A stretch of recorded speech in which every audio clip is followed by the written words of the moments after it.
Good evening from Los Angeles. I'm Lawrence O'Donnell. Some liberal Democrats spent the day attacking the president for trying to make a deal with Republicans on taxes, which did not stop the president from making a deal with Republicans on taxes. After Senate Republicans and Democrats defeated two bills on Saturday that would not have extended the Bush tax rates for the wealthiest Americans, the president explained why he was negotiating with Republicans this evening. But I'm not willing to let working families across this country become collateral damage for political warfare here in Washington. And I'm not willing to let our economy slip backwards, just as we're pulling ourselves out of this devastating recession. I'm not willing to see 2 million Americans who stand to lose their unemployment insurance at the end of this month be put in a situation where they might lose their home or their car or suffer some additional economic catastrophe. So as sympathetic as I am to those who prefer a fight over compromise, as much as the political wisdom may dictate fighting over solving problems, it would be the wrong thing to do. But there is still a fight tonight, not between Republicans and Democrats, but between the president and the Democrats who feel he's simply surrendered to Republicans. New York Congressman Anthony Weiner tweeted earlier, "Memo to our president. Why are we always punting on third down? Let's get our offense on the field." Joining me now, the frustrated gentleman from New York, Anthony Weiner. Thanks for joining us, Congressman Weiner. Congressman Weiner, you tweeted that President Obama was punting on third down. What do you mean by that? Well, I think sometimes the president, who in his eagerness to try to get deals, to try to move the country forward, to his credit, I think sometimes he doesn't realize how many arrows he has in his quiver. I don't think he fights sometimes enough for the things he believes in. Compromise is not a vice. It's the way we all operate in Washington. I think it's the way the system's supposed to work. But the compromise and the deal is supposed to follow a vigorous fight, a vigorous competition of ideas. And sometimes it seems like the president bypasses that part of the process. What exactly should the president have done differently in this tax cut fight? I think what he should have done is said, look, my position is I want to provide tax relief for 97% of the American people. That's what I campaigned on. That's what the American people support overwhelmingly. And that's what we're going to do. And we are not going to allow the insistence of a millionaire's or a billionaire tax cut to slow that up. And I would have campaigned around the country. I would have taken on that fight. I would have welcomed that fight because the American people support his position. And frankly, he never did that part of it. That's exactly what he did do. I'm not saying that he... I heard the speeches. Oh, I didn't hear this. I got to tell you something. We had an interesting moment where when the House passed the $250,000 in South cut, they put out a release that it's great to see what the House did, but we stand ready to compromise wherever necessary. Look, I think that what the bottom line is the president has to realize that sometimes the process of fighting and standing up for what you believe in becomes an easier end at the end of the day. That too often he gives in too easily, and the American people simply want someone to fight for them. Well, what about your leadership? Why didn't the House leadership have this vote before the lame duck session? The president was completely in favor of you guys having the leadership to go with this before the lame duck session, go into the campaign, having voted for it, having achieved it, or perhaps having failed to achieve it.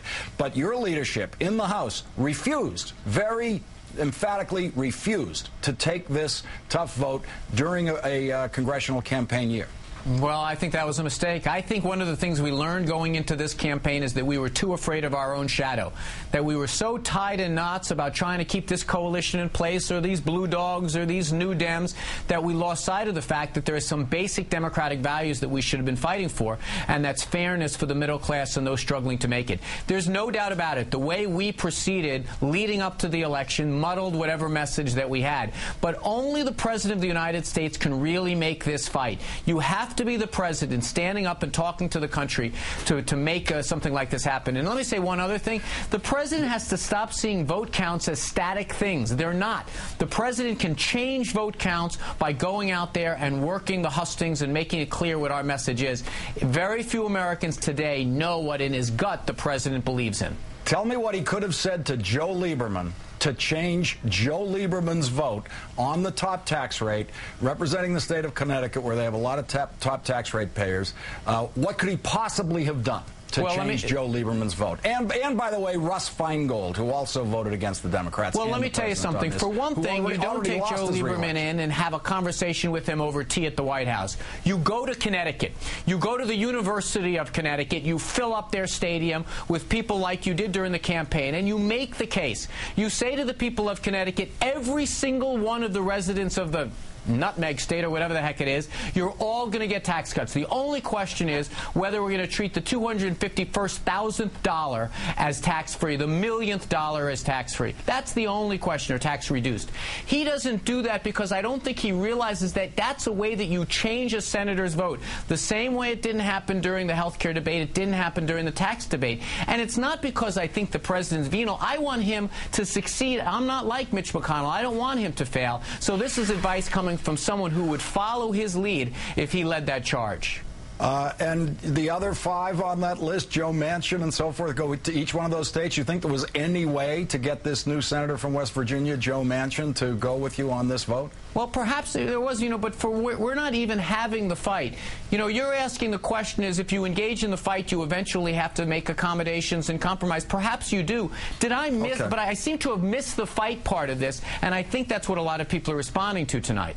Well, I think the question is just what is fighting and what is realistic fighting and what is fake fighting. And I think there's been a lot of that game playing all year in a lot of these different legislative battles. I think people have come on this network and pretended to fight for things that they knew they were going to give up on all along. So I'm not sure what the difference is between pretending to fight and fighting. But let's consider what the deal is that seems to be emerging tonight from the White House with the Republicans.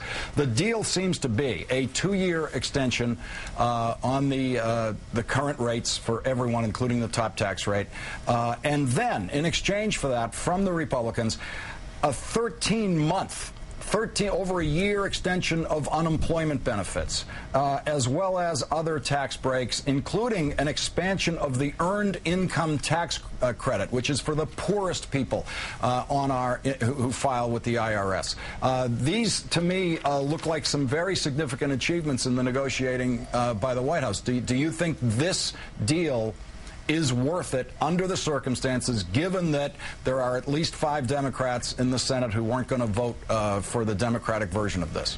Well, putting aside that I haven't stipulated to the fact that there'd be 5, and I think if you made this fight there'd be fewer, but putting that aside, there are some very good things in this deal. I think, frankly, the pressure would grow on the Senate, and the pressure would grow on the Republicans. But I'm not going to quibble. I think the outcome isn't a terrible one. The only question is whether we could have navigated this battle better, and whether we could have put more pressure on the Republicans and gotten even more out. Let's face it, extending unemployment insurance is extraordinarily popular, and even in Republican states, it's unpopular to be standing in the way of that. So this idea that we got it is good, but I think that, frankly, the idea that it's something that we should have given up on a core principle for is probably overstating the case.